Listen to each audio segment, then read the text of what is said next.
This is the worst person on the internet. This is the worst person on the internet. It's confirmed. Ian, the last years, is just trying to be more boring. Who the fuck is the person on the Reddit who's posting this in the first place? Who cares? It's just somebody posting something. Who cares who that is? The worst video on YouTube was once considered to be How It Is Wap Bap by Bibi. Bibi's Beauty Palace is a German makeup blogger, and she once made this music video despite having no experience with music, being absolutely non-musical, and it's just the worst song you'll ever hear in your life. The beat sounds a bit like the royalty-free ukulele with like some atrocious singing on it.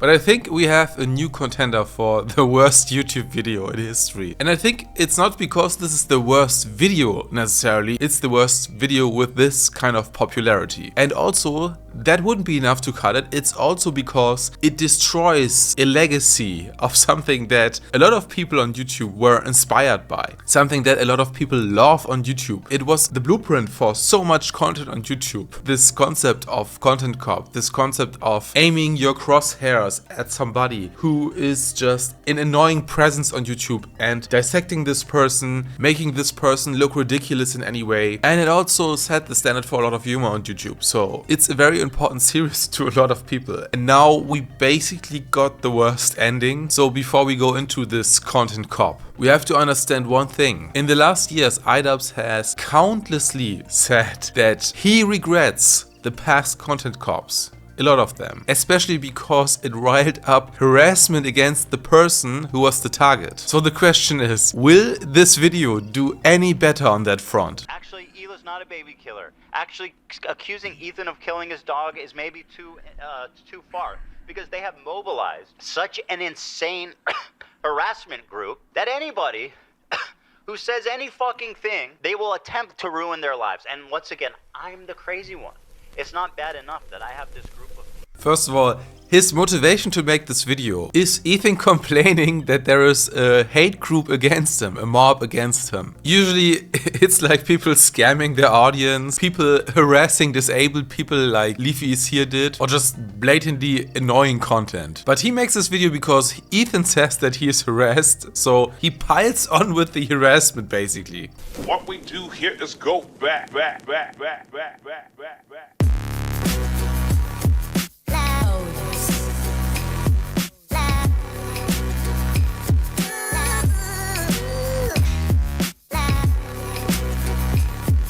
Now, a lot of people were immediately thrown off by iDubbbz tattoos, and I mean, I gotta say, it looks like these are prop tattoos. It looks like he put them on for like a joke or something. I mean, Ethan also has tattoos, so you could maybe think that this is like a mockery. And that would have been kind of funny to go all out and get a bunch of mock tattoos for a video. But no, these are his actual tattoos. But other than that, I think this shtick at first is fine, I think. So if this video was like on kick streamers, or it was on the new crop of YouTube and live stream pranksters, or it was on Vitali, or it was on crypto scammers or something, I think we all would have been fine with this shtick. We would have actually liked it and considered it to be nostalgic. It's just in this context. It's just that in this context, the issue is that he shows in this video that he has no humor left at all. So it's just weird seeing this guy showing off his old humor because he doesn't have any humor left, as we see in this video.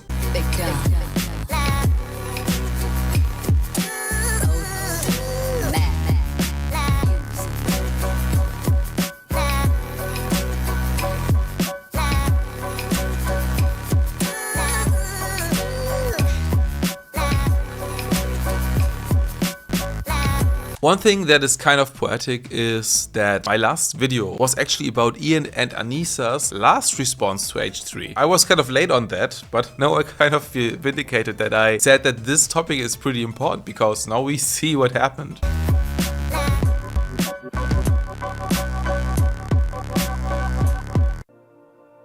This straight up cut to Hasan after the intro is so poetic because we will find out that this whole thing is not Ian's opinion. He relies totally on the people that are in his ear, mainly Hasan and his wife, of course, Anisa. So he is just basically the funny man showing us this information but the information is not coming from him, and he has also not researched it. That's also becoming very obvious. I have a very important announcement. I've finally done it. I watched Ethan Klein's content nuke, and I'm not going to call it context puke as I normally do, because the reality of the matter is it was brilliant.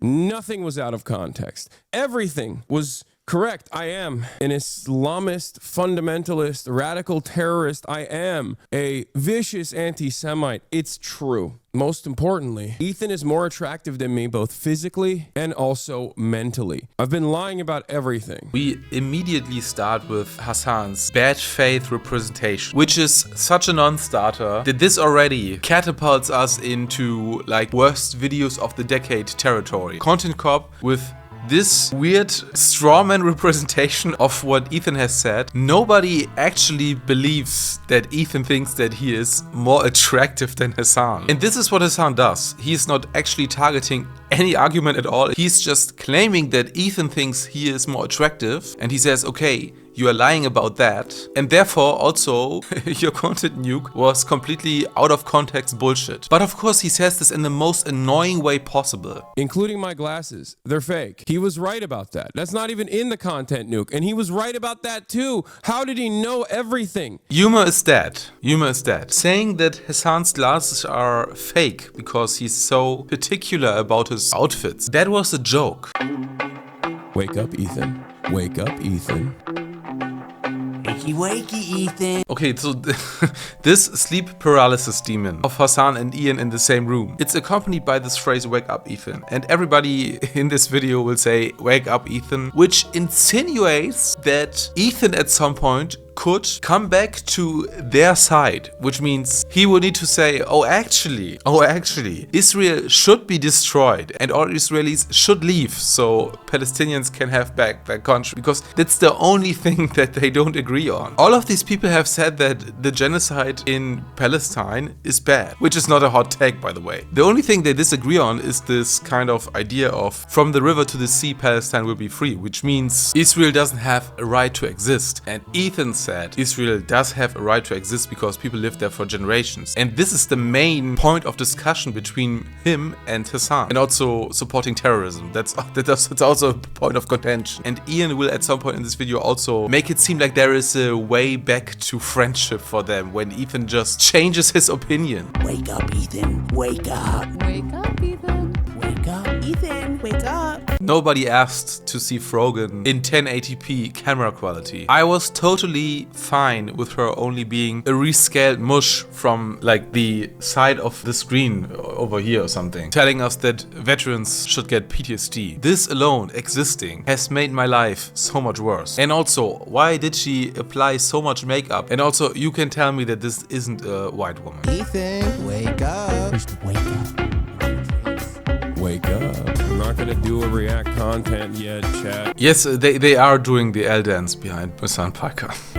Ooh, yummy. I love sabra hummus. By the way, Frogan always tries to put as much Arabic stank on the word hummus.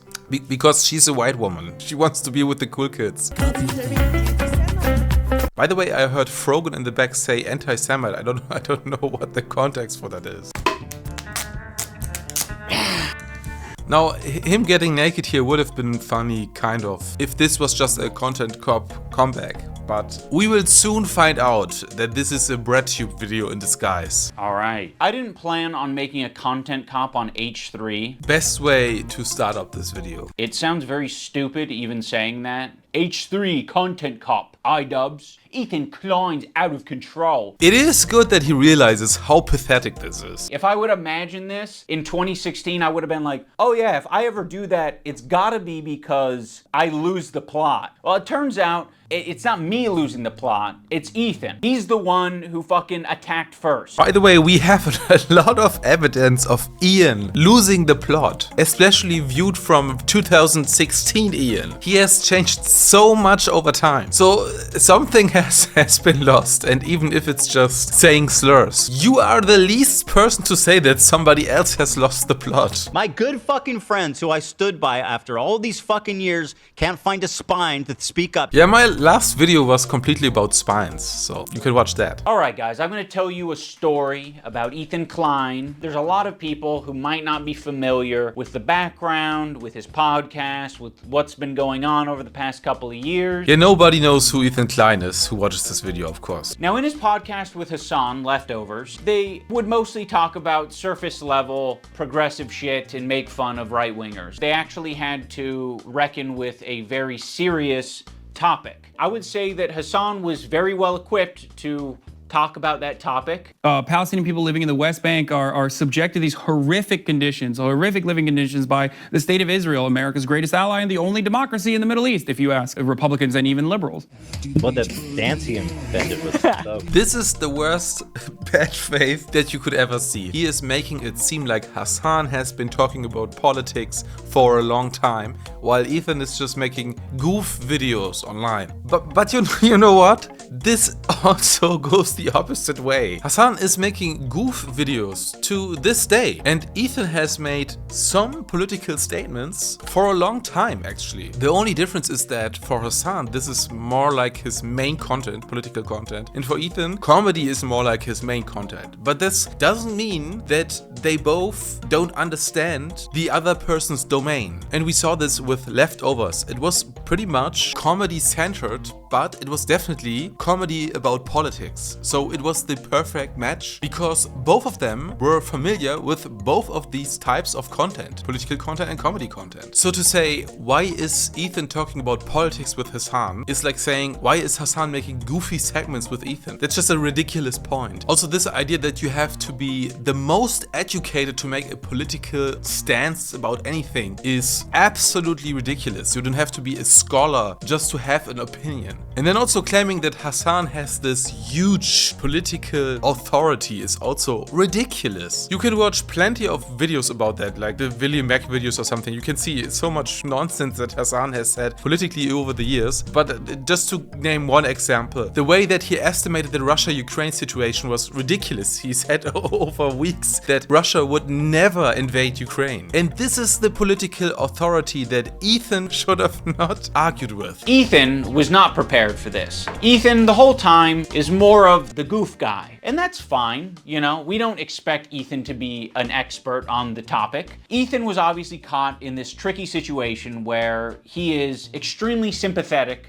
to the Israeli cause and what's happening to them. His wife's Israeli, she served in the IDF. He obviously likes the state of Israel. On the other hand, he's just got done capturing a massive progressive audience who are very politically savvy. I also love what a high opinion Ian has of Hasan's audience, who now joined Ethan's audience. They are very politically savvy. You have to have a very high IQ to understand Hasan's political commentary. And why is Ian doing that? Very easy. He's scared of Hasan's audience, that's all. So he's just trying to butter them up. So when they see Ethan say things that are just like not accurate and it's just propaganda, they're gonna call it out. From the river to the sea essentially means the state of Israel is going bye-bye. This phrase, from the river to the sea, Palestine will be free, has been used by terrorist groups over a long time. And again, it insinuates that Israel doesn't have a right to exist. It's actually Palestinian land. And I will not even historically have this conversation right now, because the only point I'm trying to make is, yes, this phrase is used by terrorist groups to say that Israel has to go. Also, this guy right here on the screen is the guy who said they will commit as much October 7 attacks as they need. There will be an October 7th, part 1, part 2, and part 1000. So I don't know how you can say that Ethan is wrong about this. So this massive progressive audience that Ethan has, adopted over the years, they're becoming increasingly critical of his position, because now he's talking about it, not on Leftovers, he's now talking about it on his podcast. The other day, BB fired a really good guy that a lot of people are pissed about. This is also a thing that Ian has just taken over by his new friends. Hasan, his consorts, also, of course, Anissa is also of this opinion. These people will not accept any apology or a retraction or something. Ethan and Ela have numerous times now said that they retract their support for Yoav Gallant, because this guy has said some crazy stuff about Palestine, which Ethan and Ela weren't familiar with. The only reason they said it in the first place was because Gallant was in favor of a ceasefire. He called for a ceasefire, and that's why Netanyahu fired him. And that's why Ethan and Ela were positive of Gallant, because they said this guy wanted a ceasefire and then he got fired. That's sad. The only issue, the only mistake is that Ela said that he is a good guy, which is not the case. I mean, you can't be a good guy if you're part of the Israeli government while Israel is just destroying the whole Gaza Strip.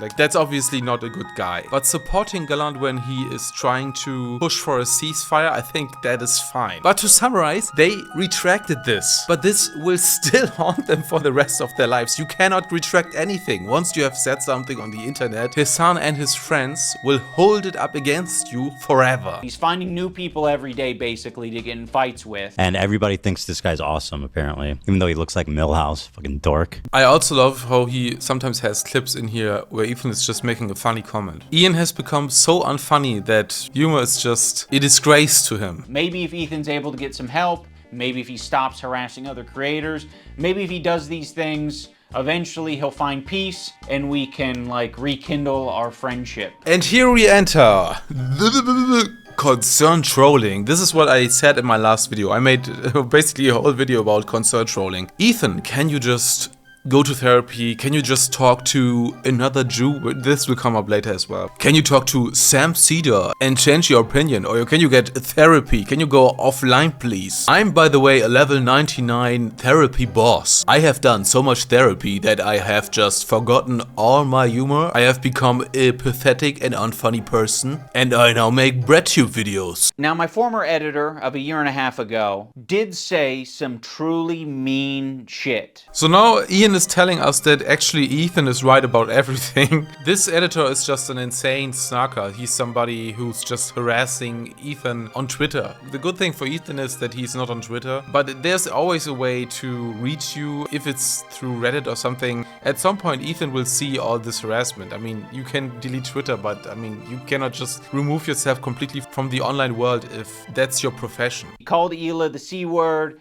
He said they're trying to kill their dog with cheddar cheese and a bunch of other shit, I'm sure. Ethan, at some point, discovers that iDubbbz' former editor says this horrendous shit about him and Ela. But no one's asking the question, where does Ethan get this information from? Yeah, you know why? Because no one cares. No one cares where Ethan is getting this information from. It's on the internet. Let's say it's your thing to post death threats on Twitter or X, and then once somebody says, oh wow, you posted a death threat against me, then you say, you should have deleted X or Twitter a long time ago. Or what do you expect being on this platform? Or where do you get your information from? You see, it would be very obviously a problem if Ethan was discovering this content by scrolling through Twitter. Yeah, the problem is not that there is like people posting Heil Hitlers on the X timeline. That's not the problem. The problem is Ethan scrolling Twitter, looking for something to upset himself with. He has maybe set it up in such a way where his employees feel the need to send him this information. And that would be horrible. They shouldn't be doing that. They should be sending you things that are entertaining for your show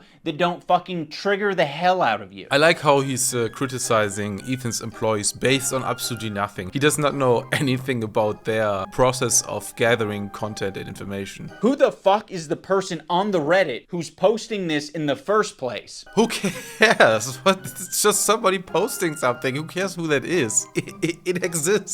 It seems like it's an account whose intention is to make Ethan crash out. One of the users on the Snark Reddit points this out, They're like, I've seen this account before. And this is now where we realize again that Hasan is all over this video. This is a lifelong Destiny fan. I have uncovered a link to Destiny. Your opinion, therefore, is invalid. It's history, and it's now trying to make Ethan burn bridges. So yes, I am willing to admit that my former editor was being very nasty, uncharitable, and fucked up towards Ethan and Hila on Twitter. But Ethan and Hila are doing the same shit on their podcast, so I don't want to fucking hear it. Terrorist supporter.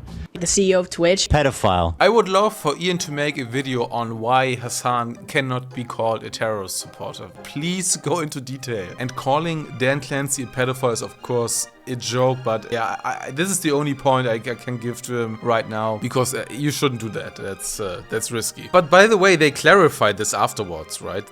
All the time he made this joke, they clarify afterwards that this is a joke and this is not to be taken serious. Now I'm going to watch and respond to the 2 podcast streams where Ethan and Hila call us spineless cowards. Which is true, by the way. And also there's one thing that is disgusting me to the core. Him using the Banjo-Kazooie music is just, you don't deserve it. You don't deserve the Banjo-Kazooie OST. You are not the goofy, the funny guy anymore. You aren't. I'm just not gonna throw someone away because they're having a parasocial weird moment. I'm saying this right now. Ian has thrown Ethan Klein away. He will never ever be cool with Ethan again unless Hasan Piker is giving his cosign. Just like I'm not gonna throw Ethan Klein away because he's having a parasocial weird crash out. So why can't he throw this other guy away? These shoes do not go. I'm sorry. Oh my god. Hasan's the type of dude who watches himself in the mirror when he has sex. Making fun of Hasan, the original sin. Creators are actively participating in this gaslighting to make it seem like I'm fucking crazy. I mean, I don't know what he's getting at here. Like, yeah, people are gaslighting you. A lot of people gaslit me when I apologized. That was actually like the #1 type of harassment I got, was people gaslighting me and taking my newfound woke ideology to its extreme. Ian has no idea what gaslighting means. Gaslighting means that you manipulate somebody to distort their perception of reality, so eventually they believe something that you want them to believe. Ian has not been gaslit by his audience. They just have been very nasty about his wife doing OnlyFans and him changing his political opinion and also condemning his own content. And people just hated that, and they've been very nasty about it, and they've been very nasty to him. But this is not gaslighting. Ethan Klein has been gaslit because people are telling him that he is a Zionist, he supports Israel, he is supporting the genocide. That's what they're trying to tell him what reality is, while that is not the case. He doesn't support this. He doesn't support genocide, and he is not supportive of the Israeli war efforts. I've done and stood by iDubbbz and Anissa more than anybody. I've stood by them when all the internet hated them. I don't like that Ethan brought this up because it makes the relationship feel very transactional. I despise people like this. People who have a relationship with somebody, they take all the benefits, they take all the support, they enjoy you being there for them, they enjoy the camaraderie, but that one time that they should be there for you, the one time that their effort in this friendship is called into question, they say that they don't like friendship to be transactional. Imagine you are having a deep conversation with somebody, you listen to all their thoughts, all their problems, and after an hour or something, you start telling something about yourself, and then that other person says, oh, do you know, by the way, I don't actually care about this. And that's the point where you realize that this wasn't a friendship. This person was not actually interested in you. Of course, relationships shouldn't be transactional, so like I do this for you, so you do this for me. But friendships mean that you want to be there for the other person. You want to support the other person because you like this person. And so little goes a long way. Ian could have even said something like, I know that Ethan is currently having troubles with his audience, and even though we might not politically 100% align, I still think that this harassment is disgusting, calling CPS is disgusting, and also I have been to his house and there's not any dog poop lying around. I can tell you that Ethan would have appreciated this. He doesn't need everybody to 100% align with him politically. I mean, he's hanging out with Steiny from Net Boys, who's like interviewing Donald Trump or something. So it's not like he only has friends that 100% align with him. Even just saying stop harassing Ethan Klein, that would have been enough, I think. But that's too much for Ian because Ian is a therapy boss and his therapist told him that he doesn't owe anything to anybody. I mean, I'm just guessing this right now, right? But it's not too far-fetched. I don't think they're fucking any friends of mine. And certainly I don't think they're any fucking friends of mine based on the text conversation I had with them too before I even talked about it. Like, I don't need any fucking halfway friends, man. I thought the text conversation that I had with him was very empathetic. I basically just said, like, I know you and Hila are experiencing a ton of harassment, and I essentially empathize with that, and I think there's something positive to get out of the conversation. But he refused to talk on the phone unless I was willing to publicly say something about my former editor and Denims. I guess this is kind of rough for Ethan to say that we can only talk after you have condemned these people, but we gotta be wary of Ethan's position. He is scared of being gaslit even further. That's why he's not taking everyone's calls right now. Ethan and Hila bring up Adam McIntyre. Now, Adam does basically the same thing as my former editor. He's critical of Ethan and Hila, and he is sometimes uncharitable and nasty towards them. Adam McIntyre needs to just like disappear. That guy is a piece of shit, like of the lowest order. I never even stood by him when he talked bad about Trisha having a kid and called him like the spawn of Satan. He was supposedly on our side. I would never even co-sign that. I was disgusted by that statement too. I remember when he called her kid the spawn of Satan. I never said anything. And like I was that. supposed to be like cheering on, but I wasn't going to cheer that on. That's disgusting. Why do you forget that he called her children, which is something we would never do, the spawn of Satan? It's disgusting. It's just incredible who ends up being the good guys in this story. You know, it's really something. Unfortunately, they never made a statement. They never said that they disagree with his statements about Trisha's baby until it's useful. Like, what is it, 3 years later? So Ian is trying to equate this Adam McIntyre situation with the situation with his editor, because Adam McIntyre has actually wrote something mean about their good friend Trisha Paytas. Wait, they aren't good friends. What an idiotic point. It's almost like that is a fucking identical situation to me. It's not, you absolute imbecile. You're making it hard on all of these people. Please acknowledge your role in this whole fucking thing. There's another point about Olivia supporting Adam McIntyre, but who cares? Ian is just trying to cause a divide between Ethan and his employees. This is very obvious. Thanks, Anissa, for standing up for your girl. I actually stood up for you so many times, because like, why would I not? It was crazy. Yeah, why would you not? I mean, if that's truly what you believed and you weren't just gonna use it later. But now you choose to hang out with people that would have a problem with you if you defended me. So Ian is saying that Hila just supported Anissa back then when she did the OF thing, just to hold it against her later on. This sounds like a nice conspiracy, but I mean, it's very obvious that Hila just feels betrayed. She just feels disappointed that this person, Anissa, wouldn't even do the smallest thing to support her if ever needed. Anissa is half Lebanese and half Irish. For anyone unfamiliar, the Irish have been on the receiving end of a lot of oppression and genocide. On the part of the Lebanese, they've received a lot of oppression and attacks from the IDF. So Anissa is very well familiar with the propaganda and the shit coming out of Israel. Choosing now, out of all the times, to be like, please defend me. No, we're not gonna fucking defend you. He's acting like to defend them, they would need to co-sign all of Israelis' propaganda talking points. He doesn't have to. He can just say their house is clean, there is no poop on the ground, and children are not eating poop. That would be enough. You don't have to co-sign the whole Israeli thing. You can just say, don't call CPS on somebody. You guys are crazy. Just the other day, BB fired a really good guy that a lot of people are pissed about.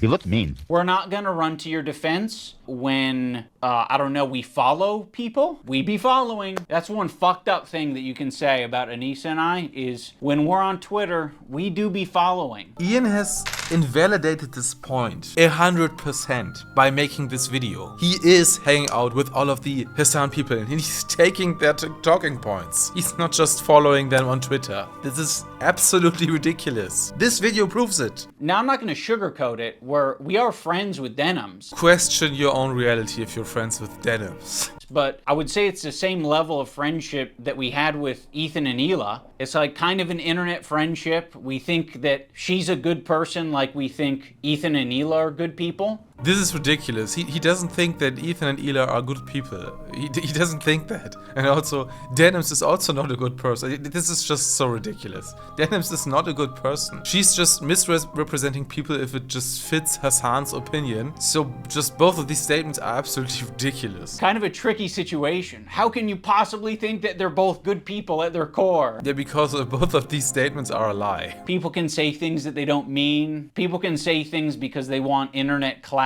and attention. I don't know, I think they're both probably guilty of saying things that they don't mean for internet clout and attention. Right now, one's a little bit more fucking nasty to me. Poor baby. It's like, you know, one of the friends doesn't fuck with the other friend, but there is someone in the middle who kind of fucks with both of them. Besides the point that Ethan has actually called out Steiny for being friends with Andrew Tate. Like, they made this a main talking point in one of their podcasts that they just called out Steiny for being with Andrew Tate. I mean, you could criticize Ethan for not completely outright cutting out Steiny. You could make that point, but have we seen that Ian anywhere is criticizing Denims? This is just a false equivalency, totally. I get it, you guys. You're either my best friend who's deep-throating me to the base of my cock, or you are Satan. That's funny because that's what Ian is currently doing to Hasan. The last thing I said to Anissa, we were texting before I ever talked about it. He's like, I don't care about this guy. He's a nobody and, you know, blah, blah, blah. And I said, well, then you'll have no problem publicly denouncing it, right? Mm-hmm. And then from there, the conversation ended. She never replied. Ethan, you can't even phrase it in a way that doesn't make you sound like you're being coercive and shitty. Well, then, you should have no problem publicly denouncing it, right? Okay, now we are calling Ethan coercive. He basically raped Anissa. Our silence means something. It means that we would like to pause this relationship until you figure your shit out. This is ridiculous. You cannot make a content cop and then act like this friendship is not 100% over. You must have made this video knowing that you will never be friendly with Ethan again. This is not like the Tanner situation where everybody was kind of like young and reckless and we can disregard this later on. This is like kicking somebody when he's down. I'm not saying that Ethan is necessarily down, but he's not. But he's getting it from all sides and you are just piling on, as if there is not enough harassment already. I would have been perfectly fine with you not blasting me on your Instagram story. I would have been perfectly fine with you not blasting me and my wife on your podcast twice. I would be fine with you not brigading my comment section on my podcast that gets 3,000 views a week because I prefer to not do harassment campaigns and instead talk about Vampire's Kiss. This is what I'm talking about, this aggression that you're putting out into the world. What the fuck do you think we're gonna do? You think I'm gonna fucking sit on my hands when you do this shit? Like, this is nasty. We had such a fair response to what you guys were going through. We don't support harassment. Yeah, on its face, this was like a very tame response, but I dissected that it was 100% concern trolling, which is disgusting. It feels worse than when somebody is just calling you out directly, because you are at the same time portraying yourself as the more moral person. You can't expect other people to stop harassing you if you continue to harass people. Is there a person in this room right now that had CPS called on him and his family? I think there's just one person. So who is being harassed the most? That's the question. And it's not like a harassment competition. It's not cool to be harassed. It's just the alleged harassment that Ethan does. It's not really amounting to anything. It's not like Ethan's enemies are being harassed by him and then they get like CPS called or they get swatted or something. That's not really happening. He's just being maybe a bit explicit when he's criticizing people or firing back at people, but these people have caused this environment of people calling CPS and harassing his family in real life. So you tell me which side is worse. In terms of these fair weather friends who are, you know, so happy to be friends as long as they're getting something out of it. To suggest that I was only ever being friends with you to get something out of it. No, I'm friendly with you, and I'd say I'm a light friend because it's been pleasant hanging out with you. I've enjoyed your content over the years, and as of late, it's gotten really fucking shitty. That's funny because that's describing the relationship between Ian and his audience. Who else do we want to burn today? Who else do we want to burn today? You're making it so fucking obvious that this is your emotional dumping ground. Yeah, I mean, they are feeling like the world is against them. What do you expect? It's horrible. This is not what podcasts are. By the way, Ian, the podcast police, hilarious. You've decided to do the extra thing and attack. Now, in fairness, I am attacking back, but I feel very insulted and I feel... I hate this. This is the concern trolling therapy talk again. As long as you say that your feelings are hurt, you can just say anything. You can retaliate in any way possible because I am hurt, my feelings are hurt, I feel sad, so I hate you. I realize that Ethan and Hila are more scared now than they've probably ever been. Now, to be clear, the word CPS is not coming up in this video even one time. So he's basically portraying this as if they are just feeling scared. There's no reason to be scared. It's just what they're feeling right now, even though CPS has been called. I feel like anti-Semitism is a thought in their heads now more than ever. Mind the wording here.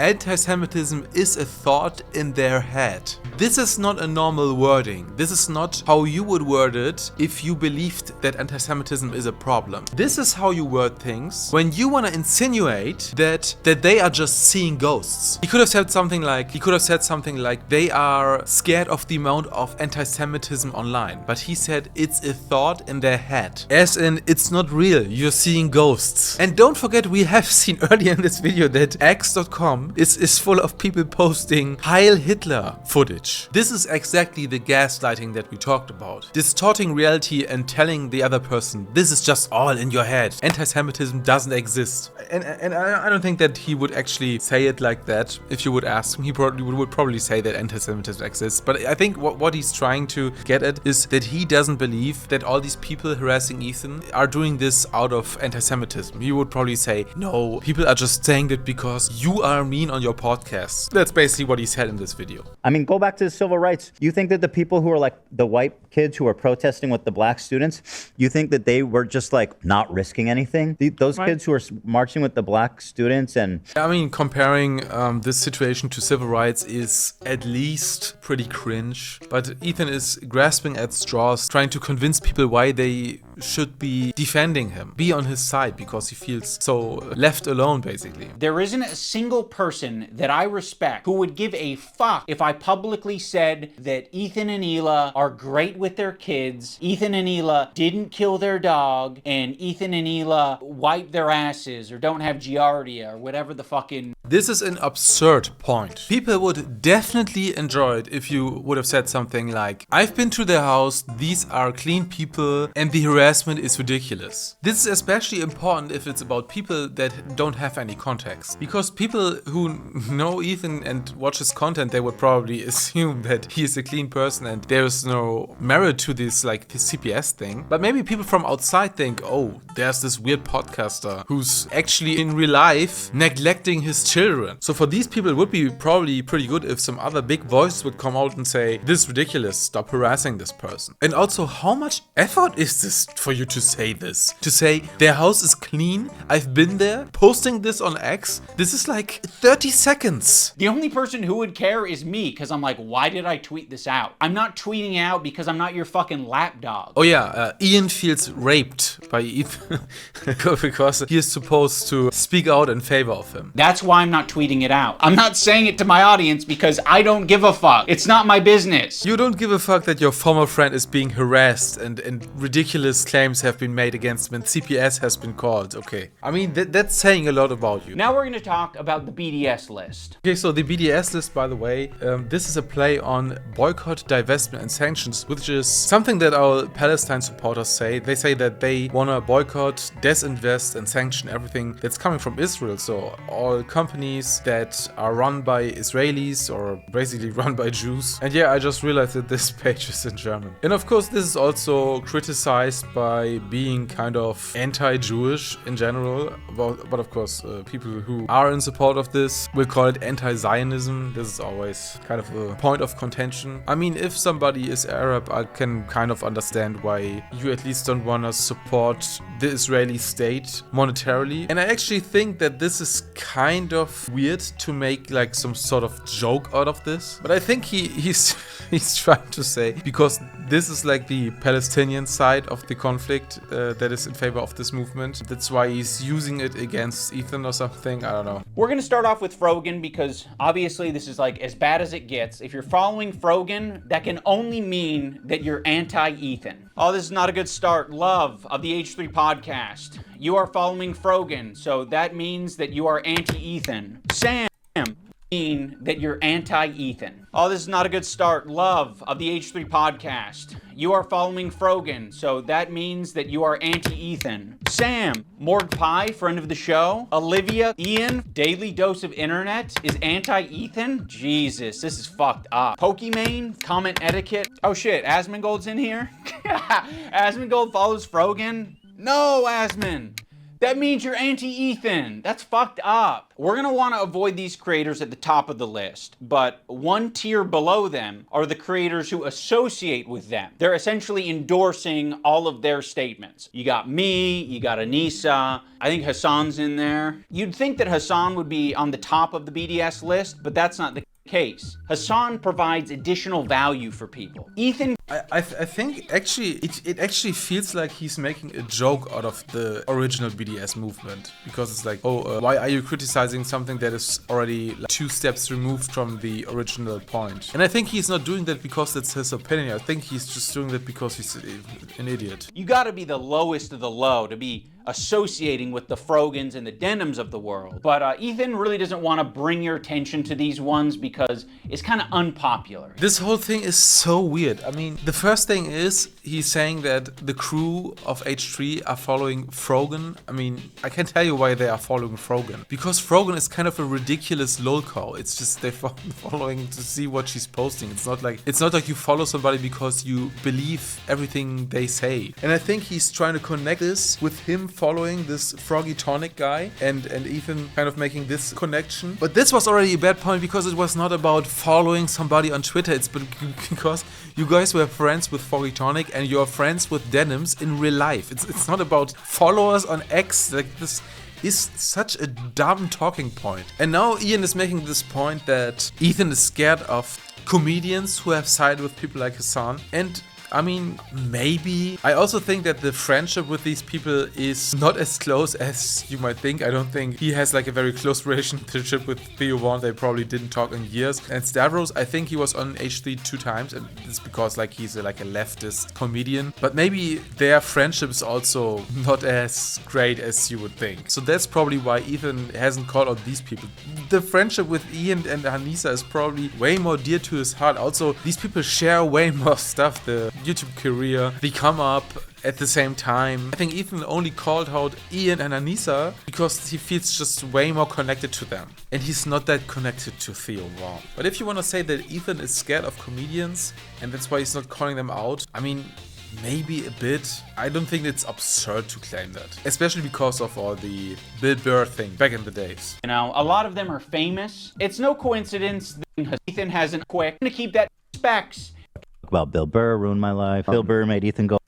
You're being here anymore. Kind of. So I'm actually. You're coping. So you're just gonna tuck your tail between your legs and never mention on your podcast that mentions everything. You're bringing up some fucking connection I have on Twitter. Someone mocks you on a stream, you're not touching it. Fuck you, you're a coward. It's just his job. It's just what he does for his job. You know, he doesn't mean it. We're actually good friends. You know, he makes fun of everyone. It's not just me, right? Oh, also, I can't forget about Matt Lieb. Matt Lieb is in this like middle tier. His valuable association is Mythical Morning right now, which is one of the reasons that he can bully, he can manipulate, he can send lawsuits to. And I want him to know that we're not going to be bullied. You're being a piece of shit and we're going to call you out. So here's the button. You've got a video and you've got an audio. We're going to call you out.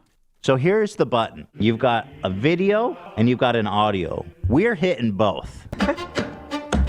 So we are entering the button section of this video, which is just such a non-talking point. It's very common to have a kill switch in live broadcasting. This is a standard in TV. And at some point you have to realize that your live streaming operation is large enough to have similar security measures as TV. And especially if you're an edgy comedian. And let's not forget, Ian used to be an edgy internet comedian. It's just his stuff was never live. And also back then you could say the N-word without any consequences. So Ian never needed a kill switch. So criticizing somebody for having a kill switch when you never needed it. And he's making this purity point like, oh, you don't need a button if you are just not such a mean and nasty person. But basically what he's ending up saying by that is be less of an edgy comedian, be more boring, and then you don't need the button anymore. I mean, why would anybody want this? I personally definitely prefer somebody to be a bit more edgy and maybe a bit more adventurous in their commentary and their comedy, but then also having safety measures to ensure that their business is not in danger by having like an edgy comment. Are you actually trying to say Ethan should be just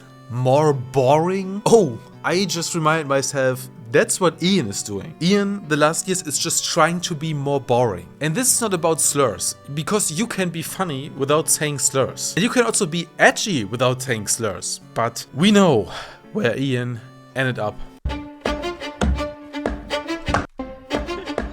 I see you out. We would kill button that right now if we could. On its way. That's it. See, exactly. He uses his jokes don't land, he's hitting the button. It was presented as if this the Jordan crying thing. I hit the button. Why? I don't think I needed to, but you guys were giving me crickets, so I panicked. If he's insecure about getting something wrong, he's hitting the button. But okay. You what? Button for that? What on this frame could Ethan have responded to? Perhaps the country flag that he got wrong? Maybe. I don't know. If he goes on a problematic tirade, he's hitting the button. It's kind of hilarious that iDubbbz is just showing us some of Ethan's W's. Like this button thing, which was implemented as a security measure, is now becoming a joke. It's now becoming a bit on the podcast. Because if he's just buttoning out his bad jokes or like him making a mistake or something, I mean, the fans know this. He's just being funny. It's just hilarious that you see like the content and at some point you realize, oh, the kill switch has been hit. It's kind of funny. So even this security measure has now been used for comedic purposes. And Ian is, of course, he's basically the joke police. But he doesn't realize it because he's just saying that Ethan uses this button because of his insecurities. But yeah, it's not just that. Like their eyes are like big. Oh yeah, and Ethan also uses the button when he's culturally insensitive. I mean, isn't that a good thing? Aren't all lefties in favor of censoring your own cultural insensitivities? The one time the button didn't work and we listened to how he spoke to AB without thinking that the internet was going to hear it, it was rude, it was nasty, and it didn't have this caveat of like, I'm not mad at you. It was anger, and it was uncalled for. Most of it. We're doing it. What are you doing? So awkward and terrible. I'm sorry, I'm not... Just like, this is what I'm talking about when it's always like... We need to get home for our kids. It's like, bro. Oh, no, I didn't want to finish it right now. I was just talking about finishing Wednesday. On Friday at the movies. Is it? You guys, like, All right, I'm taking my hand up. So this is Ian's slam dunk. The button didn't work and Ian was kind of pissed off at his employee. This kind of reminds us that Ian has never had a job in his life. Or I don't know, maybe he has had a small job or something. But for the most part of his life, he's been a content creator, or the most part of his adult life. So he thinks that the boss being kind of annoyed at his employee because he's dragging on his segment for too long, but the boss is trying to go home to his children in time. That is just nasty and a bad work environment. I mean, how far removed from reality can you be? If this is how Ethan handles conflicts behind the scenes, this is extremely tame. What are you It's doing? so awkward and terrible. I appreciate the hard work. I know you do. And I loved it, and I really enjoy it. The way he's cutting this is so crazy.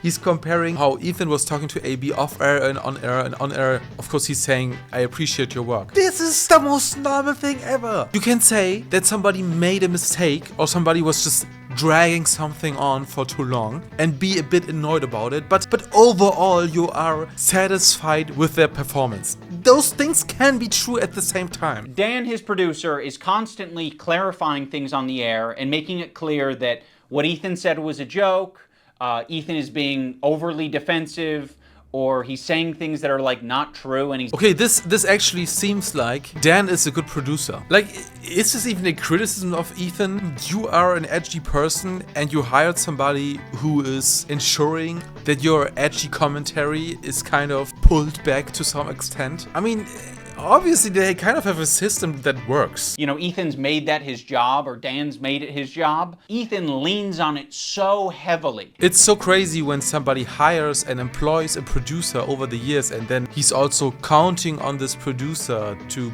do a good job as a producer. That's insane. Ethan is leaning on all of these people to be adult and look after his behavior and give all of this emotional and empathetic energy for Ethan, but Ethan refuses to give it back to them. There is this idea that Ethan is kind of like the unhinged commentary comedian type of dude, and everybody else is kind of providing the space where this can happen safely. And I think guilty as charged.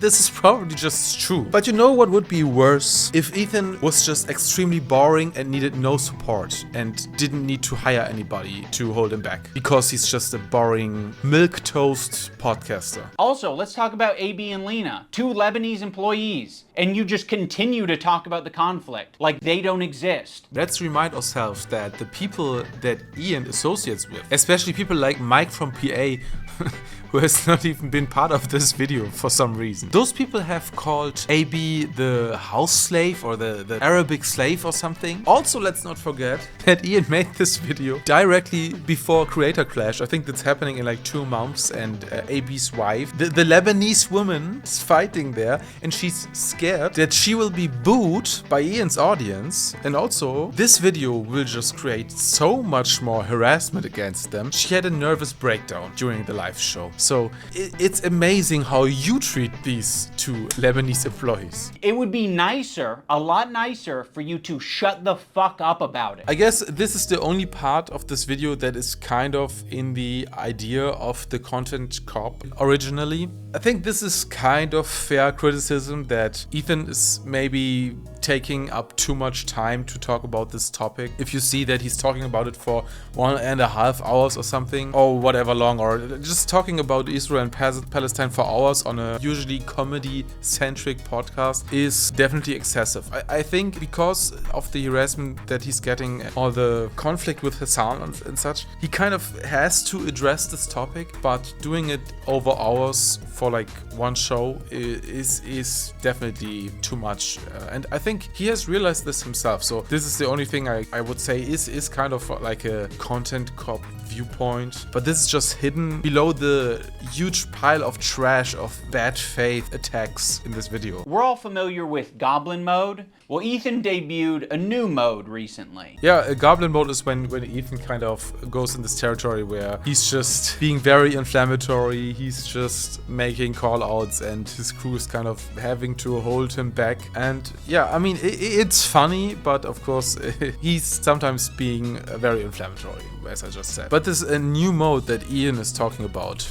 And by the way, my ratio is pretty good. We see a clip of Ethan being very obese, so this is like 3 years ago. Like, I'm looking at like 20 Goblin modes to 1 too far. Demon mode, let's call it.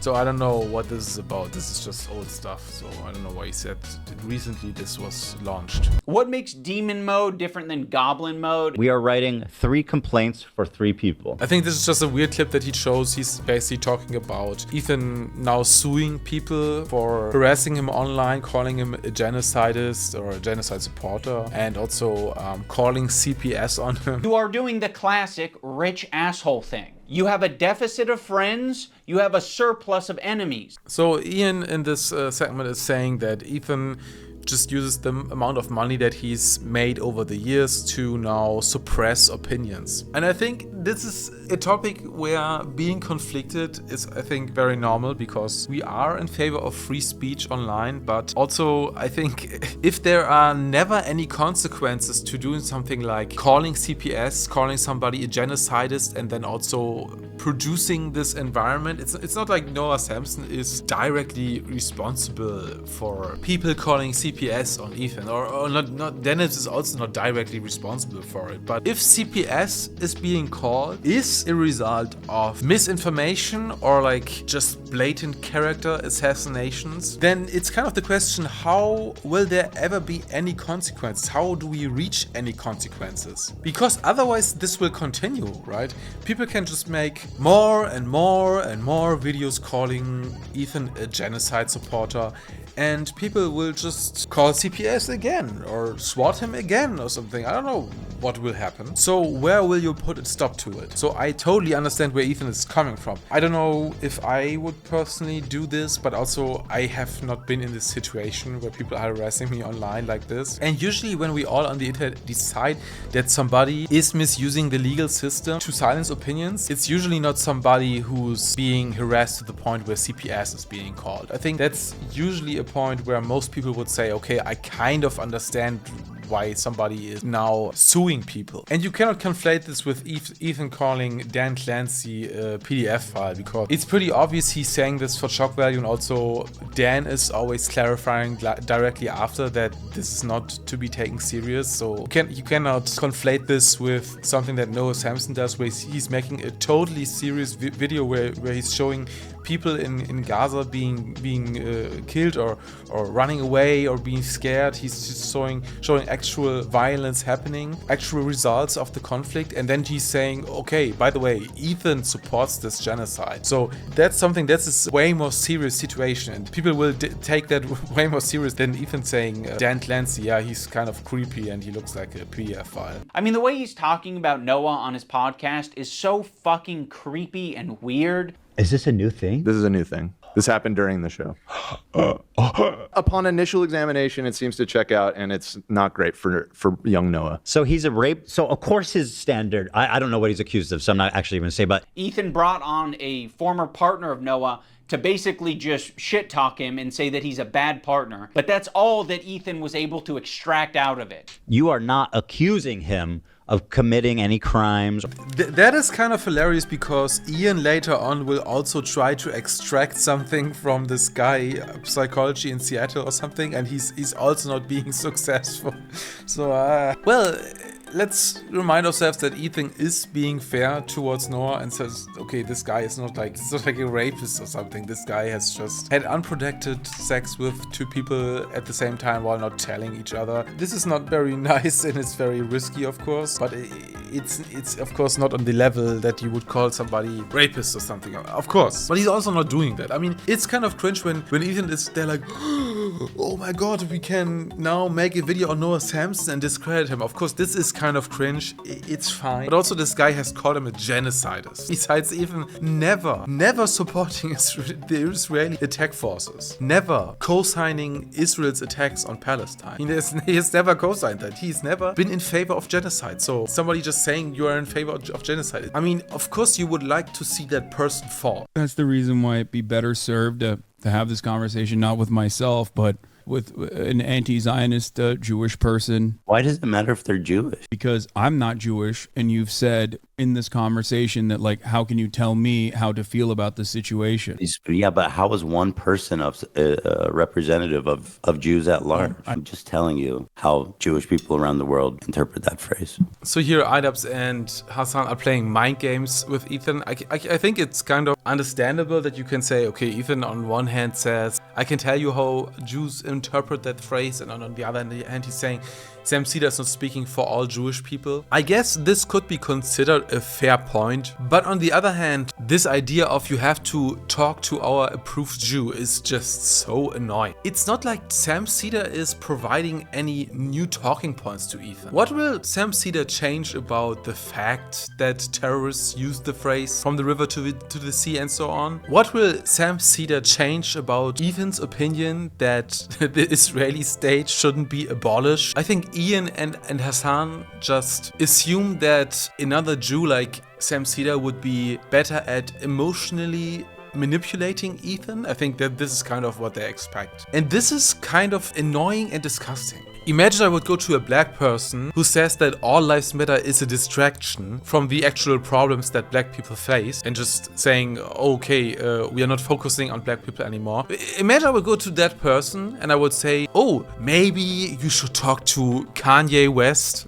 Not saying that Sam Seder is as bad as Kanye West, of course, but just bringing up some other black person because that person is in favor of all lives matter. And also, by the way, Kanye West is also promoting white lives matter now, which is imagine you would do this in any situation where you would just say, oh, I have this other person that also has my opinion that I want you to assimilate to, and therefore you should talk to this other ethnically similar person. This is never something that you should do. You made how many episodes with Hasan? Like, this guy made a fucking program with the biggest mega leftist on the platform. Now he's acting like he was tricked and he was incapable of figuring out what this guy's beliefs were. Bro, I didn't make the fucking leftist program. You did. And here you can see that the worst part of this video is definitely in the front. This is actually a point that I kind of can agree with to some extent. Ethan said in his content nuke that he was kind of tricked by Hasan because Hasan was hiding his power, as Hasan, I think, said himself at some point. If Hasan is talking to some soft lefties, he's portraying himself to be also a lefty, just a normal left. Not like a crazy, tanky and communist, which is actually the truth about Hasan. And he says this on his live streams. It's just, if he talks to like regular people, he softens up his political views. And Ethan kind of fell for this trap, and I think this is, of course, his own fault. And I think this is fair to criticize that, to say, you just found out that Hasan has these beliefs and you made content with him over years without actually digging deep into what he's actually saying. This is a fair point. But also this point is coming from somebody who's friends with Hasan now. Oh, another thing I need to mention. There was a tier list. It was called the Who Can Say Habibi tier list. It was presented at TwitchCon as like a panel that was just meant to be lighthearted and fun. So we are entering one of the worst parts of this video now. And Ethan Klein saw that, and he decided that it was anti-Semitic. Now, when I first saw this tier list, I immediately knew what it was doing. I was like, oh, it's a play on the who has the N-word pass and who doesn't tier list. Granted, Habibi is very different than the N-word, but it is a cultural word amongst Arabic-speaking people and Muslim people. Like, that is a word that's used. It's meant to be a fun way that these Arab content creators can express their Arab culture and be proud of it and happy about it, because it's not like they have massive representation on the platform. Okay, so now Arabs don't have massive representation on the Twitch platform. That is the most absurd statement, I think, in this whole video. For a while, I think Hasan was the #1 streamer, so is Hasan not Arab representation at all? I know that Turkish people are not exactly considered Arab, but come on, I mean, isn't Hasan somebody who is representing Arabs in some way, even though he's obviously mostly like white looking? But Hasan is representing Arab culture, he's representing Arab talking points, beliefs, viewpoints, and he has put on a whole ecosystem of people who are like Arab or part Arab, especially his like waiting room people like Denims, Frogan, etc. Okay, Frogan is a white woman, but there are some Arabic people in this Hasan waiting room ecosystem. So where is the representation missing? Actually, if you think about it, there's no representation missing. In Twitch, you still have the OTK white people. I mean, white people are very dominant on Twitch, of course, but you have like the biggest people like Kaisernet, which is a black streamer. Then there are a bunch of VTubers who are popular. A lot of them are Asian. So it's not like there's like representation missing for like any form of ethnic background or something. Making a tier list based on race, and nobody has a fucking problem with that. Okay, you have a tier list based on race. Where's the Jewish panel? Where's the Jewish panel? Where at the top it says Jewish, it's a tier list. Through a tier list? This is racist! I will say that conveying information through a tier list is not the most effective thing, but Ethan should understand this principle. He did a white slurs tier list with Hasan. What is this extremely idiotic point? How can you compare a tier list from Jew to Arab with a tier list of like some mostly harmless racial slurs against white people? Who takes racial slurs against white people any serious? I mean, you're a leftist now. Is anybody that you associate with taking racial slurs against white people serious? Do you know anybody who says that we have a problem with people calling other people woodpeckers? Crackers? I mean, cracker is probably the most offensive one because it's kind of like a throwback to slavery. But hillbilly? Peckerwood? I mean, what are we talking about? Honky? And this is conflated with Arabs good? And like people who love Sarah basically like associate with Jewishness bad? How do these things have anything to do with each other? I think I'm white. Like, I'm super white. By the way, they put Hasan on top of the Arab tier list because he's so Arab positive, and like Turkish is also not that far from Arabic people as well. I mean Hasan is kind of a white person, but it's so weird how Hasan is always what he needs in this moment. So if he needs to be Arab, he's Arab. If he needs to be white, he's white. So yeah, the white guy can say all the things that he wants, like cracker, but the Arabs can't have their tier list. Nobody. What is this? I forgot that this is in the video. I forgot that this is in the video. He's saying the problem with the Arab to Jew tier list is that they say the word Habibi. That's the problem. The problem is that Ethan Klein can say cracker and he can say hawk and woodpecker, but the Arabs can't say Habibi. That is the main point of contention. I'm flabbergasted how somebody can be this ridiculous. Like, how can you extract this worth of a talking point? I can't even find words for this. Now, after a couple of half-decent points, we now had the worst talking point of this video, conflating these two tier lists. And now we will have the worst L in this video, which is the psychology in Seattle thing. There's this incident on the podcast where they were reacting to Cutie Cinderella, and Ethan was laughing during it. So that ended up being a pretty important wake-up call for Ethan. He made an apology video directed at Cutie Cinderella, and it was graded by a professional psychologist, Dr. Kirk Honda of Psychology in Seattle, and Ethan got an A+ rating. In terms of a public apology, this is A+. Ethan won't stop talking about his A+ rating. You know, he rated my apology to Cutie Cinderella a perfect score, a perfect 10. A perfect 10 out of 10? Literally 10 out of 10. Go back. I can teach you how to make a good apology. I'm the best at 10 out of 10. I know what a perfect apology is, lady. True. You fucking don't. Is my perfect apology in this PowerPoint? Dude, I got a perfect 10 out of 10. This one is actually best apology, so. Ethan Klein, you guys, oh my God. I was trying really hard to think about an impactful moment during this video. Like, could I do something that would really wake Ethan up? And I don't know if this came from a good place or not, but I came up with the idea of getting Ethan's grade changed from an A to a B at least. So I went to visit psychology in Seattle. I'm not confident that Kirk will change his grade, but it's worth trying, and you know, we might learn a thing or two. Xander! Probably get pretty low marks. Unlike me, perfect score, 10. I said, hey, Lud, no wig drama. Why are you such a spineless coward of a person now that you've inserted yourself and your girlfriend into this conversation? So, first of all, I like that iDubbbz has shown Psychology in Seattle a no context compilation of Ethan clips. That's amazing. Especially showing like a no context Heil Hitler. That's amazing. iDubbbz, I hear you. You're in the room with me right now. I hear you. I hear your request. I understand it. I can understand where it's coming from. And I guess have a policy that when there is a grade for an apology, I am just grading that discrete apology as I see it without taking any consideration of prior or future behavior. If you're wanting me to comment on the overall behavior or the recent behavior from the clips that you have shown me, I believe that Ethan is a good person and that eventually he will feel sorrow and will feel sorry and will apologize, and I will be there to evaluate that apology when it happens, which I know it will. Yeah, I mean, if you see this all without context, you would say that maybe doing a Heil Hitler is not a good idea and you should apologize, but this guy doesn't have any context at all. Oh, brother, this guy stinks! Unfortunately. Okay, let us repeat this. Oh, brother, this guy stinks! Do you see the defeat? Do you see the sweet defeat? I mean, he's doing this for comedic purposes, but it must be so terrible playing the segment and then nothing great coming out of it. Unfortunately, Kirk did not change his grade.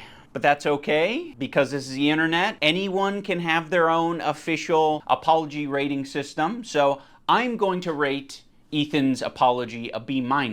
That's just based on my own feelings and my own rubric. When Psychology in Seattle was watching these video clips of Ethan, he said that it looks like Ethan could just use a hug. Now, of course, it kind of pisses me off to hear that shit, because I'm like, what are we doing? What are we saying? He needs a hug? No, he doesn't need a hug. He needs a good fucking ass whooping is what he needs. I think something that's very important to me in bringing back Content Cop is to be fair. Oh yeah. If Ian has showed us one thing in this video, that he is trying to be fair, that he has proven. In the spirit of Kirk saying that it looks like Ethan could just use a hug, I have challenged some of his most powerful haters to put down the haterade and just say something nice and charitable about him, because I think he deserves it. Okay, so do we expect anybody to be extremely sarcastic about this? Yes. I just wanted to say that I respect that you are genuinely yourself on the internet. Thank you, Denims. Thank you, Denims. Because this is something that she has a problem with, Ethan being himself. Ethan Klein, I think that when you are being goofy, when you're being silly, when you are being lighthearted and just having fun with your friends, I think that is when you're at your best. So I'd love to see more of that. That'd be sick. I will be reading my letter off because I don't want to sound robotic. H3. This is the worst person on the internet. This is the worst person on the internet. It's confirmed. You were one of the inspirations for me to start creating content, so all this has stunk. Can I comment on her makeup or can I not comment on her makeup? Let me know. Let me know in the comments if I can. It looks absolutely terrible. With the pink mic skin in combination. I don't know, this color scheme is just, it's disgusting me. Sorry, I don't even know what to say. I think Ethan Klein rocks a buzz cut pretty good. And I think he's got a good choice of facial hair. I think it's really cool what he did 8 years ago, fighting that frivolous lawsuit. That was pretty fucked up, and fighting it, you know, he changed YouTube for the better. Yeah, this is not sarcastic at all. The buzz cut, the facial hair, that's probably, he's probably true about the facial hair because they basically almost have the same facial hair right now. But then, of course, talking about the lawsuit because Noah Sampson is being sued, it's pretty obvious that Noah Sampson is being sarcastic here because he says, okay, I supported Ethan in his lawsuit back then and now you're suing me. Let's not forget that he's called him a genocide supporter. Thought that was cool because I thought it was like he was fighting for free speech. You know, I also see the dynamic of Ethan and Elon. Yes, iDubbbz is crying. This guy has been to so much therapy that he can just cry in like seconds. Like, it's really hard to be a couple online and see people attacking your partner. Yeah, that's really hard, especially if somebody is making a content cop about you. That's something that makes it hard, yes. And it's like, okay, like if you come to their defense, if that doesn't always help them, right? Sometimes that makes it worse for them.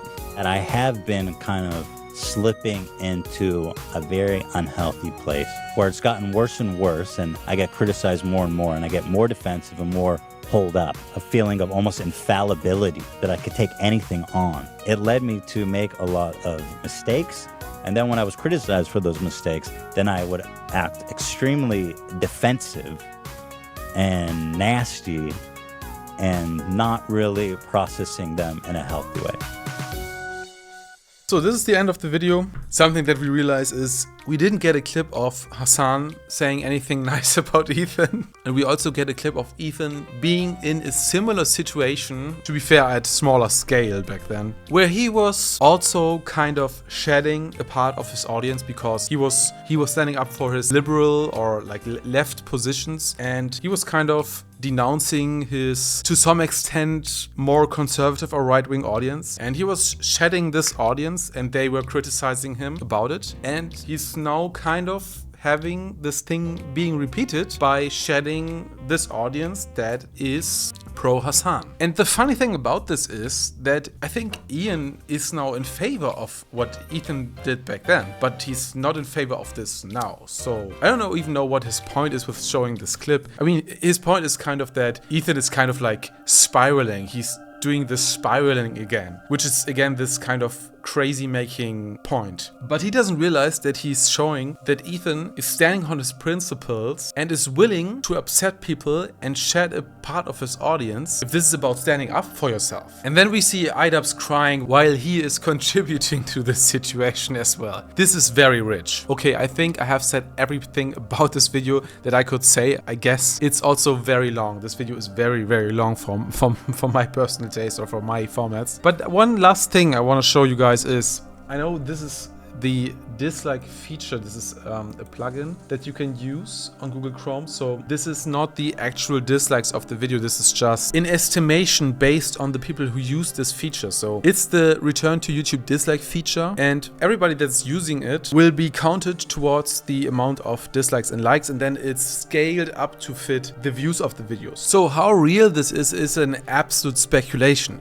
But what I can tell you guys is that when I watched this video, when I started watching this video, this was around 90% likes. So this was when people started watching this video or were in the middle of watching this video. It had 90% likes according to this tool. I mean, this tool, even though it's an estimation, it still represents at least the people who watch this video who have this tool on. Everybody who has this tool on, like 90% of those people liked this video. And then a day later, it was over 50% dislikes. And what does this show you? What does this tell you? At least based on the people who use this tool, we know that people liked this video. 90% of these people liked this video. And then after people have watched this video, 50% of them disliked this video. This means everybody wanted to see Content Cop coming back. But over 50% of people, at least people that use this tool, decided that this video was absolute garbage. So to me, this is, at least in this year, this is the worst video. So much bad faith, destroying a whole legacy. At this point, iDubbbz is kind of cursed. He can only make BreadTube videos from now on because nobody will take his Content Cop series serious at all.